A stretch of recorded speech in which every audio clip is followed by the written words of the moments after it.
गुणों में बरत रहे। स्वाभाविक है, एक नेचुरल साइकिल बना हुआ। एक नेचुरल साइकिल में तुम्हारा शरीर भी चलता है, तुम्हारा मन भी चलता है। पर सवाल यह है कि क्या तुम इस नेचुरल साइकिल में अटक के अपने आप को गुलाम बनाओगे या तुम स्वतंत्र हो जाओगे। जब आंख देखे तो तुम मन को भी देखो, आंख को भी देखो, और जो दृश्य दिखा है वो भी देखो। दृश्य फिर कुछ भी हो, अच्छा या बुरा, ये लेबल ना करें, अनासक्त रहे। Do not label it is good और बैड। ऐसे ही कोई शब्द सुनाई पड़े, शब्द सुनो। देखिए कितनी बढ़िया बात भगवान कह रहे। तुम्हें अंधे बहरे गूंगे लंगड़े होकर किसी गुफा में बंद होने को नहीं कह रहे। देख, जो स्वाभाविक है वह स्वाभाविक कर्म, let them happen, don't stall it. But when eyes C, be watchful, who is seeing? See the one who is seeing. The eyes are seeing, see the eyes. And behind the eyes, it is the mind, so see the mind.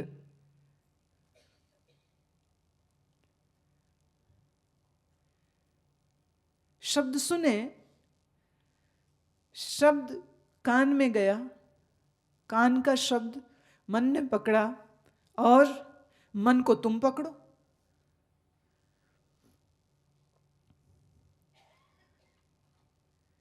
You cannot stop this natural behavior of your इंद्रिय, can you? आंख बंद कर लोगे कितनी देर, कभी तो खोलोगे। कान बंद कर लो कितनी देर, कभी तो खोलोगे। जीभ बंद रखोगे कितनी देर, कभी तो बोलोगे। अब बोलने पे मैं बात करती हूँ, कई लोग बेलगाम बोलते जाते बोलते जाते बोलते जाते बोलते जाते, इतना बड़बड़ बड़बड़ करते हैं, थकते नहीं, और वो ढूंढते रहते किससे बात करें, किससे बात करें। जिसके पास कुछ सार्थक कर्म करने को नहीं होता है वही आदमी बातचीत ज्यादा करता है। और बातचीत प्रोडक्टिव भी हो सकती है और बातचीत डिस्ट्रक्टिव भी हो सकती है, और ज्यादा करके आपकी बातचीत डिस्ट्रक्टिव होती है। और कभी कभी ना डिस्ट्रक्टिव होती है ना कंस्ट्रक्टिव होती है, यूजलेस होती है। जैसे दो मित्र बैठे हैं, वो कहते तुम्हें पता है जॉर्ज बुश ने ये किया, वही उसने क्या किया, उसे तेरे को क्या लेन देन। यूजलेस। या मिसिस वर्मा ने नीले रंग की साड़ी पहनी हुई थी, how does it matter to you? When you talk, the subject of your talking is either people or events. And when you will talk about people, then you will either label them good or bad, friend or foe. And if you will talk about the events, again then you will label them good or bad.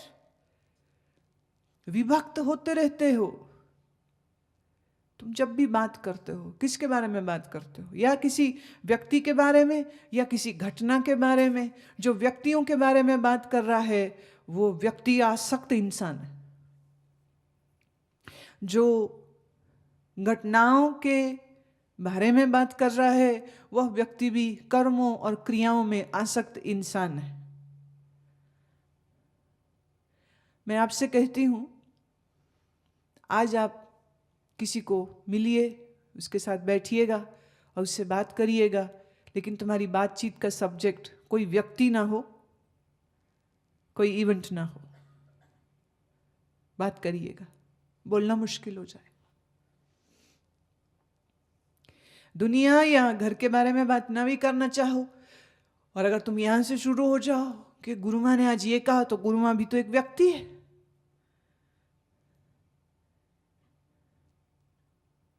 बात करें पर न व्यक्ति हो न तुम्हारी बातचीत का विषय कोई घटना हो, क्या बात करोगे? कुछ रहेगा ही नहीं। इसलिए कोई अच्छा है, अल्लाह अल्लाह खैर सल्लाह, कोई बुरा है, अल्लाह अल्लाह खैर सल्लाह, मौज लेने दो उनको। क्या कह रहे भगवान? जो अज्ञानी अपने कर्मों में लगा है उसको बाहर हटाने की कोशिश मत करो, फॉरगेट इट।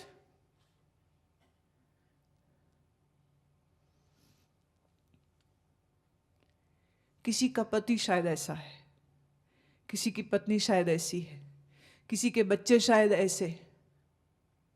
तब ऐसी स्थिति में क्या करें? उन्हें करने दे जो वो कर रहे हैं। देखिए, डायरेक्टली अगर आप उन्हें एनकाउंटर करेंगे तो वो इसको एक चैलेंज मानेंगे। हर आदमी की एक अहंकार होती है, हर आदमी अपने आप को सही समझता है। इसलिए बेहतर ये है कि आप एक ऐसा सार्थक, क्रिएटिव, रचनात्मक वातावरण पैदा करें अपने अंदर और अपने बाहर। तुम अपनी ऑरा को बदलो। Have you ever realized that you are not carrying a good aura? Good aura means when there is goodness in your mind, your aura is good. When there is negativity in your mind, your aura is negative. और अर्थ ऊर्जा। तुम्हारे शरीर के इर्द गिर्द एक वर्तुल है ऊर्जा का, और तुम्हारी इस ऊर्जा में या तो शक्ति होगी लोगों को पास में आकर्षित करने की, या उसमें ऐसी रिपेलिंग फोर्सेस होंगी कि तुम किसी के साथ बैठना भी चाहो ना, वो तुम्हारे से उठ के दूर जाएगा।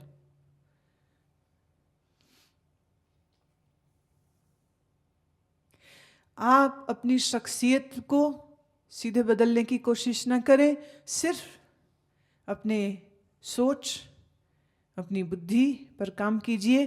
क्योंकि मेरी दृष्टि में अगर बुद्धि बदल गई, तुम्हारी प्रकृति बदल जाएगी। तुम्हारी प्रकृति बदली, तुम्हारे कर्म बदल जाएंगे। तुम्हारे कर्म बदले, तुम्हारा जीवन बदल जाएगा।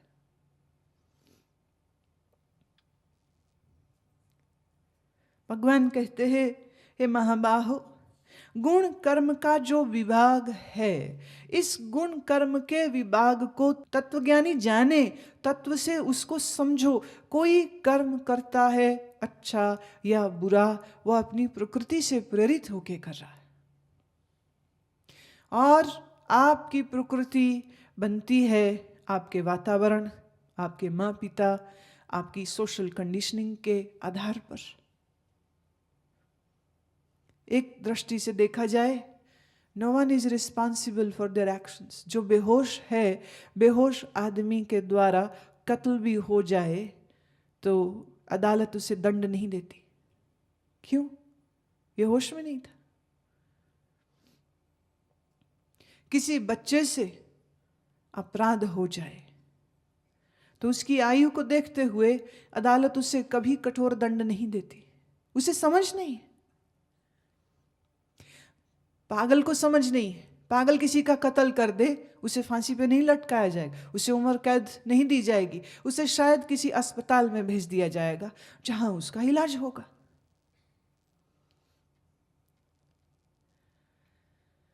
हमारी जैसी प्रकृति होगी, हमारे कर्म वैसे होंगे, और हमारी प्रकृति बनती है हमारे संस्कारों से। आपके जैसे संस्कार होंगे वैसा ही तुम्हारा स्वभाव होगा और वैसे ही कर्म तुमसे होंगे। अब अगर आप अपने कर्मों को बदलना चाहते हैं तो डायरेक्टली कर्म न बदलें। कर्म की जड़ कहाँ है? संस्कार। संस्कारों को बदलना होगा। ख्याल करें, विचारों को बदलने से कर्म नहीं बदलते। बहुत से लोग ज्ञान की पुस्तकें पढ़ते हैं, ज्ञान का प्रवचन सुनते हैं, ज्ञान के ऐसे भी लिख सकते हैं, लेकिन प्रैक्टिकली उनके जीवन में वो ज्ञान नहीं होता। सच कहूं तो कई दफे गुरुओं की हालत बड़ी दयनीय हो जाती। क्या करे? वो समझाता है, उसे समझ ही नहीं लगती। वो ताड़ना देता है, उसकी प्रकृति नहीं बदलती। इसलिए गुरु को बड़े धैर्य पूर्वक अपने शिष्य पे काम करना पड़ता है। पर काम उसी शिष्य पे करेगा ना जो शिष्य शिष्य हो भी, जिसका समर्पण सच्चा हो तो ही। जब समर्पण ही सच्चा नहीं है तो गुरु क्या करे। गीता इस समय जिस अध्याय को हम अभी पढ़ रहे हैं, इसमें एक बड़ी गहरी बात कर रहे हैं, ह्यूमन साइकोलॉजी की बात हो रही है। आप जो हो वह आपके विचारों की वजह से नहीं, वह आपके संस्कारों की वजह से हो। इन्हीं संस्कारों से तुम्हारी प्रकृति बनी है, प्रकृति से संस्कार, संस्कार से विचार, विचार से कर्म। इस प्रोसीजर को समझिए। So if you really wish to bring change in your life, then you will have to work on your samskar. संस्कार प्रोपेल करते हैं ना जब विचार, तो अच्छे अच्छों का बेहाल हो जाता है।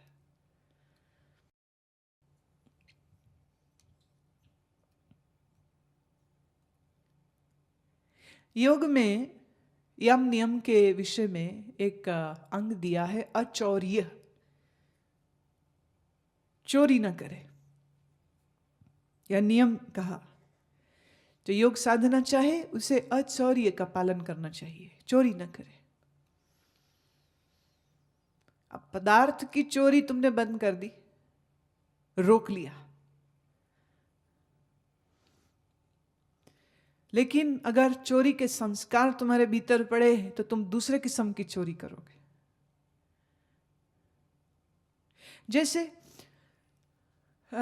किसी को देखा कि उसने बड़ी मीठे मीठे शब्दों का प्रयोग किया, बहुत अच्छा अच्छा वो बोला, तो सामने वालों ने कहा वाह वाह वाह वाह क्या बात है। आपने उसके उस एक्ट को चुराया और उस एक्ट को करने लग गए। अब वो मीठा तुम्हारे मन से नहीं आ रहा, सिर्फ जीभ से आ रहा। दूसरी बात कहते हो, तुमने किसी व्यक्ति को बहुत प्रेम सहित सदगुरु को साष्टांग प्रणाम करते हुए देखा, और गुरु की मौज, उसने बहुत प्रेम भरा वचन कहा, तुमने इसको भी चुराया और तुमने ठीक वैसा ही नाटक किया। जिसने वो प्रणाम किया था उसके हृदय में शायद कुछ तरंग उठी होगी, कुछ प्रेम की लहर आई होगी, जिसकी वजह से वो चरणों में बिछ गया। तुम्हारे दिल में ऐसा कुछ आया नहीं, पर तुमने कर दिया। अभी 2 ही दिन पुरानी बात है, मैं मंदिर के बगीचे में बैठी, अभी मैं बैठी रही थी झूले पर कि एक महिला भाग के आई। एक शिष्य रोक रहा था कि रुकिए रुकिए, बैठ जाइए, पर इसके पहले कि कुछ होता वो भाग के आई, झपटा मारा हमारे पैर पर, झट से छुआ, तेजी से, जल्दी से, और झट से सबसे आगे बैठने के लिए उसने छलांग मारी। हम तो देख के हैरान हो गए। हमने पूछा, मैंने कहा ये आपने क्या किया है, व्हाट वॉज दैट? और आगे से वो महिला कहती, ऐसे ही प्रणाम करना इसको कहते। पर आदमी के मन से बचपना जाता नहीं। बचपने में छुआ छुई का खेल खेलता है ना, 8-10 बच्चे भागते हैं और एक उसके पीछे भागता है कि जिसने छू लिया फिर वो पकड़ने के लिए दूसरों के पीछे भागेगा। वो मेरे से छुआ छुई खेल रहे हैं। शिष्य रोक रहे हैं, रुकिए रुकिए रुकिए, ठहरिए ठहरिए ठहरिए। उसने दे झपट्टा मारा, छू लिया। I was really surprised. What was that?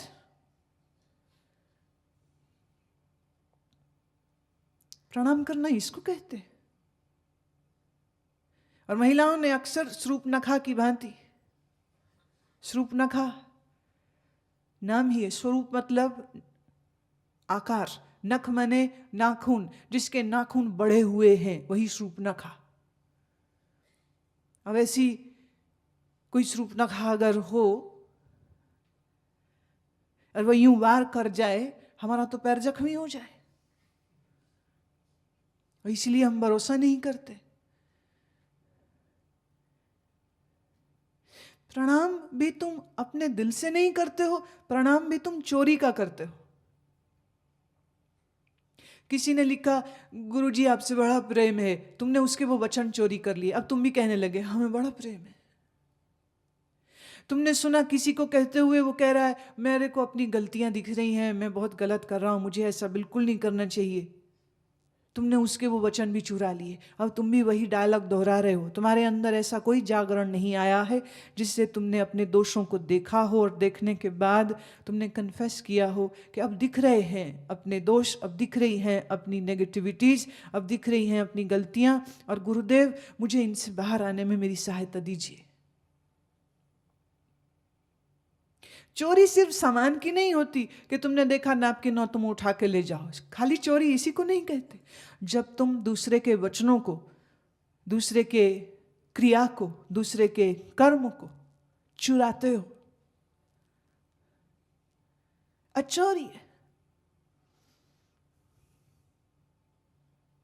Be truthful, be sincere,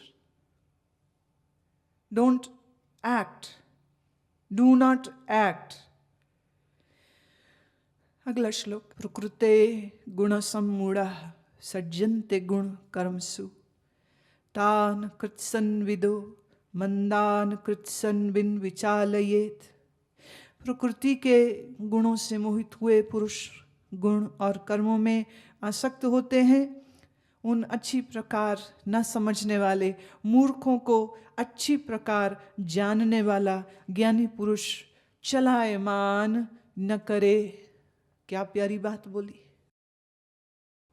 भगवान कह रहे हैं अपनी अपनी प्रकृति से प्रेरित और मोहित हुए इंसान अजीब अजीब हरकतें करते हैं, और ज्ञानी जन तत्व को समझते हैं, कर्म की फिलॉसफी को, कर्म की प्रोसीजर को समझते हैं। इसलिए इन मूर्खों की, भगवान ने शब्द प्रयोग किया है, इन मूर्खों की, मंदान कृत्सन्विन, इन मंद बुद्धि व्यक्तियों के कर्मों को देख के ज्ञानी अपने चित्त को चलायमान न करे, वो न परेशान होने लग जाए ये क्या करते हैं। बिल्कुल नहीं, डोंट डू दैट। उन बेचारों की प्रकृति जैसी थी वो वैसा कर्म कर रहे हैं। उनकी प्रकृति राजसिक है, वो झूठ बोलेगा, लड़ाई करेगा। अगर तामसिक प्रकृति है, क्रोध करेगा, ज्वालाएं भड़काएगा, और वो खुद भी नहीं जानता वो क्या कर रहा है। चित्त को चलायमान नहीं करना। देखिए कितनी बढ़िया बात, अपने चित्त को साधिए। First, you don't be perturbed for your actions. You don't be attached with your actions and your mind. And then, do not be perturbed when you see actions of others. अब ये बड़ी दिक्कत वाली बात है। हम अक्सर अपने आप को तो देखेंगे नहीं, या देख लें तो हम अपने अंदर आश्वासन ले आते, कोई नहीं भगवान तेरे रास्ते पे चल रहे हैं, आज नहीं कल तेरी कृपा से सुधर ही जाएंगे। अपने आप को तो हमने कर लिया आउट, अब दिखेंगे दूसरे, और दूसरों की हरकतों को जब देखते तो कहते ये देखो इनके हाल, देखो इनके हाल।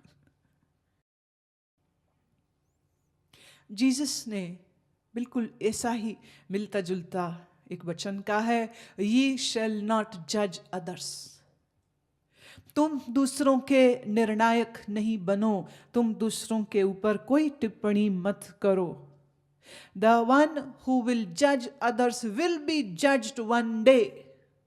जो दूसरों के ऊपर टिप्पणियां करेगा, कल उसके ऊपर भी टिप्पणियां की जाएंगी। इसलिए ये गेम मत खेलो।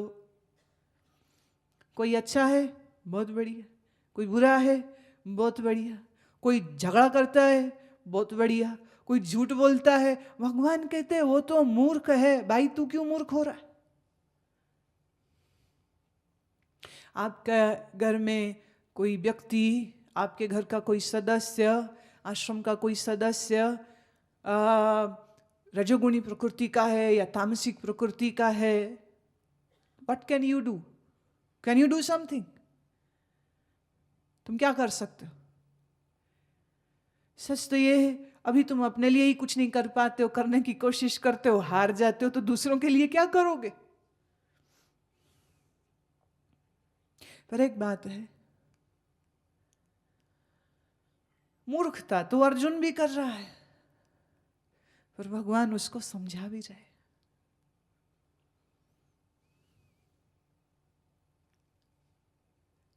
उसको मार्गदर्शन दे रहे। किस लिए दे रहे हैं? क्योंकि अर्जुन ने कहा प्रभु मेरा मार्गदर्शन कीजिए। ऐसे ही जो तुम्हारे पास आए और तुमसे कहे कि मुझे मदद दीजिए, तो ही कुछ मुख से बोलिए, अन्यथा don't be disturb. This is step number 1। पहली बात ये,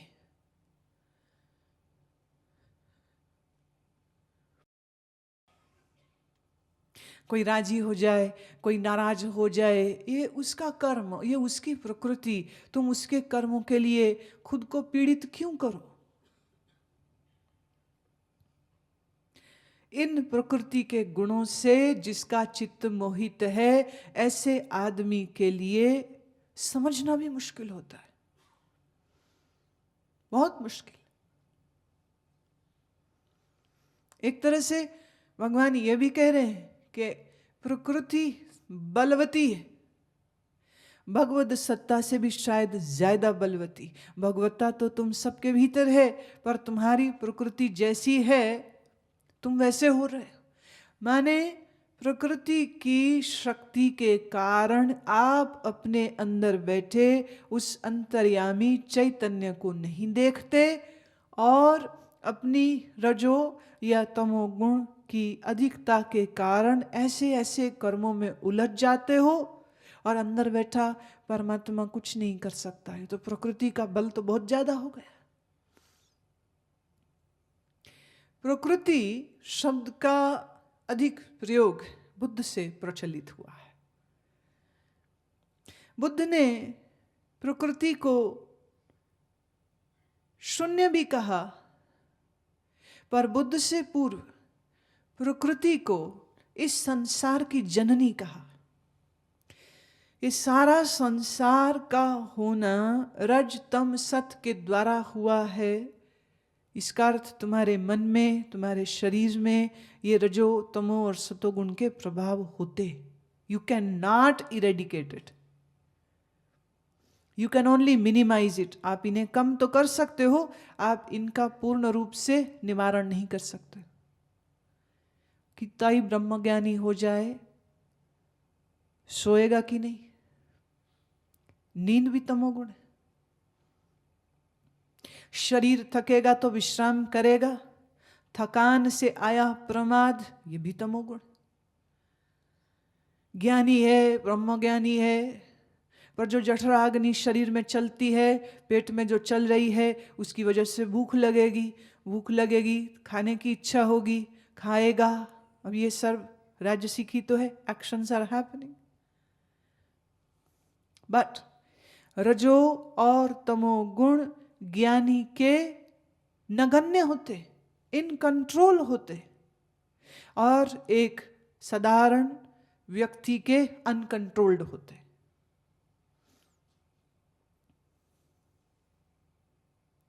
साधक का काम बहुत गहरा है। अपने मन की प्रकृति को बदलना, it is the biggest challenge. It is the biggest courageous thing which you have to do and which you can do. बड़ा गहरा काम, अपनी प्रकृति को ही बदल देना।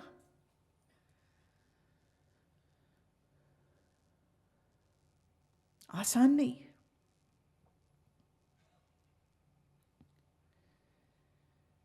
प्रकृति का गुण विभाग जो कार्य कर रहा है, उसके कार्य से अनासक्त होना, डिटैच होना इज द बिगेस्ट स्टेप। और उसे करने के लिए निरंतर, लगातार तुम्हारा विवेकवती होना आवश्यक है। Being cautious, being on guard, being aware all the times. तुम्हारी प्रकृति में अगर रजोगुण है, अगर तुम्हारे मन के स्वभाव में लोभ है, आपके सामने 10 चीजें रखी जाएं खाने की, आप 10 खा सकते हैं, लेकिन आप निर्णय करते हैं कि नहीं, मैं एक समय पर एक ही चीज खाऊंगा, क्योंकि उससे मेरे पेट को उस भोजन को हजम करने में आसानी होगी और मेरे शरीर की ऊर्जा सिर्फ खाए हुए भोजन को पचाने में खर्च नहीं होगी। मैं अपनी ऊर्जा को बचाऊं ताकि उसे मैं चिंतन मनन के लिए खर्च कर सकूं। अधिक खा करके शरीर प्रमादी और आलसी होगा। मेरे जीवन का लक्ष्य साधना है, इसलिए उसके सामने 10 चीजें बड़ी हैं पर फिर भी वो एक ही ले रहा है। ये हुई सत्वगुण प्रकृति। और रजोगुण क्या है? उसे एक मिल रही है और वो बाकी 9 को याद कर रहा है। वो क्यों नहीं है?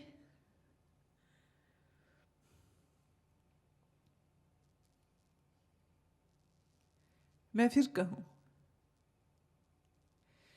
संयम वही होता है जिसको तुम अपने ऊपर स्वयं लागू करते हो। जो संयम नियम आपके ऊपर आपका गुरु भी लागू करे, तुम उसके भी विरोध में बागी हो जाते हो। तुम्हारा मन कहता है क्यों, वाय, क्यों, किस लिए? मैंने बहुत बार ये कहानी कही, फिर कहती हूं। आज गुरु चेले की कहानी नंबर 5 आ रही है। एक मनुष्य, एक इंसान पहुंचा आश्रम में। वो कहता है, गुरु जी आपके आश्रम में मुझे रहना है, क्या मैं रह सकता हूं? गुरु ने कहा बिल्कुल, पर तुम कैसे रहना चाहते हो? चेले ने कहा कैसे, क्यों, यहां रहने के क्या अलग अलग तरीके? गुरु ने कहा हाँ, यहाँ 2 तरीके। एक तरीका है आप यहाँ गुरु होके रहते हैं, दूसरा है आप यहाँ चेला होके रहते हैं। गुरु का कर्तव्य क्या है और चेले का क्या कर्तव्य है? आए हुए इस इंसान ने पूछा। गुरु ने कहा देखो भाई, गुरु का कर्तव्य ये है कि जैसे मैं अभी बैठा हूँ, मैं गुरु हूँ, ऐसे बैठो, जो आए उसको मिलो, वो प्रणाम करे, फल फूल कुछ रखे, स्वीकार करे, फिर उसको कुछ मार्गदर्शन दे, और फिर कोई और आ जाए तो उसको दर्शन दे, मार्गदर्शन दे और आनंद करे। और चेले का कर्तव्य है, जो आश्रम में रहेगा उसके लिए, कि वो सब्जी काटे, झाड़ू लगाए, बर्तन पोछे, चूल्हा जलाए, कपड़े धोए, सफाई करे, फिर गुरु की आज्ञा में रहे, गुरु जो सिखाए वो पाठ याद करे, और अगली सिटिंग से पहले वो पाठ याद भी रखे। ऋषि अमृत आश्रम द्वारा प्रकाशित मासिक पत्रिका, गहन आध्यात्मिक सूत्रों, स्वास्थ्य संबंधी लेख और विविध कार्यक्रमों की जानकारी से पूरित ये पत्रिका अब हिंदी व गुजराती दोनों भाषाओं में उपलब्ध है। सदस्यता हेतु संपर्क करें 0130-221-6500 व 0130-221-6501।